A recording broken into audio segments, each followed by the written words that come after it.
যায়। এজন্য চেহারাটাও ঢেকে রাখবেন, চোখটা খোলা রাখবেন। বিশ্বনবীর স্ত্রী উম্মে সালামা বলে, দেখার জন্য আমার দুই চোখের দরকার নাই, লাগবে এক চোখ। উনি আরেক চোখের মধ্যে আরেক কাপড় দিয়ে রাখতেন, এমনি তাকাইতেন। সাহাবারা বলতেন, উনারে দেখলে আমরা দিতাম দৌড়, ভয় লাগতো। চোখ একটা দেখা যায় আর একটা খোলা, উনারে দেখে আমরা এদিক সেদিক পালিয়ে যেতাম।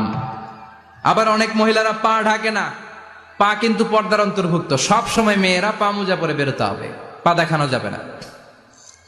হাদিসে এসেছে শুধু হাত এতটুকু, পা কিন্তু পর্দার অন্তর্ভুক্ত। উম্মে সালামা বললেন, ইয়া রাসূলুল্লাহ, আমরা তো হাঁটতে গেলে অনেক সময় পা দেখা যায়। বিষ্ণু বললেন, তাই? তাহলে এক বিঘত নিচ দিয়ে কাপড় বাড়াও। উম্মে সালামা বললেন, জোরে হাঁটলে তো তারপরও দেখা যাবে। বিষ্ণু বললেন, এক হাত বাড়াও, ধুলাবালি সহ টানবা, তারপরও পায়ের 1 ইঞ্চি দেখানো যাবে। তাহলে ড্রেস কোডের প্রথম নিয়ম হচ্ছে পুরো দেহ ঢাকবেন।